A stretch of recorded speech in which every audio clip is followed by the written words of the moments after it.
Bismillahirrahmanirrahim. Assalamualaikum warahmatullahi wabarakatuh. Perkenalkan, saya Haris Aditya Nugraha, mahasiswa Teknik Elektro Universitas Maritim Raja Ali Haji di mata kuliah Elektronika Telekomunikasi. Di sini saya akan membahas sebuah materi bernama microstrip. Pengertian microstrip. Microstrip adalah sebuah konduktor listrik tipis yang dipisahkan dari alat pembumian atau yang dinamakan ground plane oleh selapis isolator listrik atau gap berisikan udara. Microstrip digunakan dalam perancangan papan sirkuit cetak print circuit board atau yang istilahnya PCB, di mana sinyal-sinyal berfrekuensi tinggi butuh diarahkan dari suatu bagian sistem ke bagian lain dengan efisiensi tinggi dan kehilangan rendah sinyal dikarenakan radiasi. Tadi kan microstrip, sekarang kita bahas apa itu saluran transmisi microstrip. Saluran transmisi adalah saluran yang sering digunakan untuk aplikasi frekuensi radio, gelombang mikro, dan rangkaian. Saluran transmisi planar terdiri atas 3 jenis, yaitu triplet, microstrip, dan coplanar plane. Ditinjau dari strukturnya, saluran transmisi planar mempunyai struktur elektromagnetik yang sangat kompleks, karena pada bidang penampangnya terdapat 3 material, yaitu dielektrika, metal, dan udara. Merupakan saluran transmisi yang bentuk fisiknya berupa kabel yang bersifat kaku dan digunakan untuk menghubungkan piranti elektronik yang berjarak dekat. Saluran microstrip biasanya dibuat dalam bentuk PCB ataupun printed cabling board dengan bahan khusus yang mempunyai rugi-rugi rendah pada frekuensi gelombang mikro. Nah, di sini adalah kabel-kabel saluran transmisi di bawahnya. Kemudian kita masuk ke dalam pengertian antena. Antena adalah suatu alat yang mengubah gelombang terbimbing dari saluran transmisi menjadi gelombang bebas di udara dan sebaliknya. Pada sistem komunikasi radio diperlukan adanya antena sebagai pelepas energi elektromagnetik ke udara atau ruang bebas, ataupun sebaliknya sebagai penerima energi itu dari ruang bebas. Dapat juga dikatakan bahwa antena merupakan struktur transisi antara ruang bebas dan alat terbimbing. Alat pembimbing atau saluran transmisi dapat berupa saluran koaksial ataupun pipa yang digunakan sebagai alat transportasi energi elektromagnetik dari sumber transmisi ke antena atau dari antena ke penerima. Nah, kemudian kita akan membahas sejarah antena microstrip. Antena microstrip pertama kali diperkenalkan pada tahun 1950 dan perkembangannya dilakukan secara serius pada tahun 1970.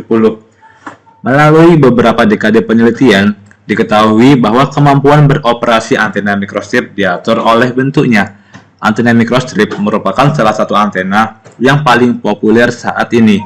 Hal ini disebabkan karena antena microstrip sangat cocok digunakan untuk perangkat telekomunikasi yang sekarang ini memperhatikan bentuk dan ukuran. Sekarang kita akan membahas karakteristik dasar antena microstrip. 1. Patch. Pada umumnya, patch terbuat dari bahan konduktor seperti tembaga atau emas yang mempunyai bentuk bermacam-macam. Bentuk patch ini bisa bermacam-macam, lingkaran, persegi, persegi panjang, segitiga, ataupun annular ring. Patch ini berfungsi untuk meradiasikan gelombang elektromagnetik ke udara. Patch dan saluran pencatu biasanya terletak di atas substrat. Karakteristik yang kedua adalah substrat dielektrik. Substrat dielektrik terbuat dari bahan-bahan dielektrik. Substrat biasanya mempunyai tinggi antara 0,002 lambda sampai 0,005 lambda. Berfungsi sebagai media penyalur game dari catuan. Karakteristik substrat sangat berpengaruh pada besar parameter-parameter antena. Pengaruh ketebalan substrat dielektrik terhadap parameter antena adalah pada bandwidth. Penambahan ketebalan substrat akan memperbesar bandwidth. Yang ketiga adalah ground plane.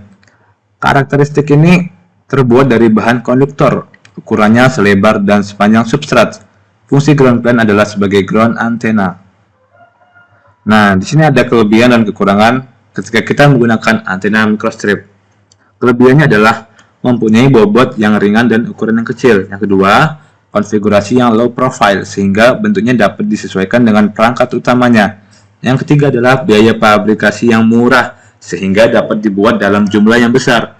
Yang keempat, mendukung polaritas linear dan sirkular. Yang kelima, dapat dengan mudah diintegrasikan dengan microwave integrated circuits. Yang keenam adalah kemampuan dalam dual frekuensi. Yang ketujuh adalah tidak memerlukan catuan tambahan. Kemudian kekurangan dari antena microstrip adalah A. Bandwidth yang sempit, B. Efisiensi yang rendah, C. Penguatan yang rendah, D. Memiliki rugi-rugi hambatan pada pencatuan antena array, yang E. Memiliki daya atau power yang rendah, dan yang F adalah timbulnya gelombang permukaan ataupun yang dinamakan surface wave.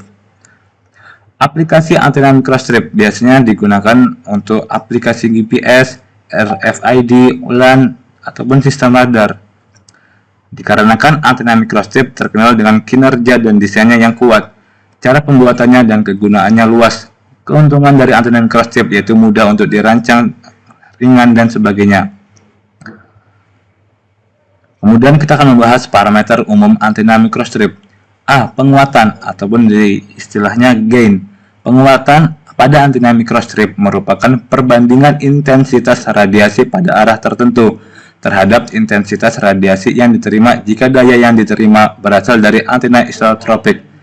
Gain dirumuskan sebagai 4 dikali P dikali intensitas radiasi pada arah tertentu dibagi intensitas radiasi yang diterima. B. VSWR artinya Voltage Standing Wave Ratio. VSWR merupakan perbandingan antara amplitudo gelombang berdiri maksimum dengan minimum. Pada saluran transmisi ada dua komponen gelombang tegangan, yaitu tegangan yang dikirimkan dan tegangan yang direfleksikan. Perbandingan antara tegangan yang direfleksikan dengan tegangan yang dikirimkan disebut koefisien refleksi tegangan. Rumus untuk mencari nilai VSWR adalah sebagai berikut. Dan yang kemudian nilai yang C, return loss. Return loss adalah perbandingan antara gelombang amplitudo yang direfleksikan terhadap amplitudo gelombang yang dikirimkan atau return loss. Didefinisikan sebagai perbandingan antara tegangan yang datang atau yang direfleksikan dengan tegangan yang keluar. Return loss dapat terjadi akibat adanya diskontinuitas di antara saluran transmisi dengan impedansi masukan beban. Pada rangkaian gelombang mikro yang memiliki diskontinuitas, besarnya return loss bervariasi tergantung pada frekuensi. Yang D adalah impedansi masukan. Impedansi masukan adalah perbandingan impedansi pada bagian terminal antena atau perbandingan antara tegangan dan arus listrik pada terminal antena. Impedansi masukan ini bervariasi untuk nilai posisi tertentu. Impedansi masukan Zin terdiri dari dua bagian, yaitu Rin dan bagian imajiner Xin. Resistansi masukan mewakili disipasi yang terjadi karena dua hal. Pertama, karena daya yang meninggalkan antena dan tidak kembali lagi. Yang kedua, karena rugi-rugi ohmik yang terkait dengan panas pada struktur antena. Namun, pada banyak antena, rugi-rugi ohmik sangat kecil bila dibandingkan dengan rugi-rugi akibat radiasi. Komponen imajiner mewakili reaktansi dari antena dan daya yang tersimpan pada medan dekat antena. Kondisi matching harus sedemikian rupa sehingga mendekati 50 tambah joule ohm. Yang ke E adalah bandwidth antena. Bandwidth antena adalah rentang frekuensi di mana kinerja antena yang berhubungan dengan beberapa karakteristik seperti impedansi masukan, pola radiasi, bandwidth, polarisasi, gain, efisiensi VSWR, return loss, axial ratio, memenuhi spesifikasi standar. Dalam menentukan bandwidth, antena perlu memspesifikasikan kriteria apa saja yang digunakan karena tidak ada definisi baku dalam menentukan bandwidth. Yang ke F adalah pola radiasi. Pola radiasi adalah representasi grafis sifat-sifat pemancar antena sebagai fungsi dari koordinat ruang. Dengan menggunakan model slot peradiasi di atas, maka berlaku persamaan median elektrik. Ada dua jenis pola radiasi, yaitu A. Mutlak. Pola radiasi mutlak ditampilkan dalam satuan-satuan mutlak kekuatan atau daya medan. B adalah relatif. Pola radiasi relatif merujuk pada satuan-satuan relatif kekuatan atau daya medan. Kebanyakan ukuran pola radiasi terrelatif kepada antena isotropik dan metode transfer gain dipergunakan untuk menentukan gain mutlak antena. Dan yang terakhir adalah kita akan membahas Jenis-jenis antena microstrip. Berdasarkan bentuk patch-nya, antena microstrip terbagi menjadi 6 bagian. Yang A adalah antena microstrip patch persegi panjang. Yang B adalah antena microstrip patch persegi. C. Antena microstrip patch lingkaran. D. Antena microstrip patch elips. E. Antena microstrip patch segitiga. Dan yang F adalah antena microstrip patch circular ring. Mungkin sekian saja dari saya. Apabila banyak kesalahan kata, mohon maaf.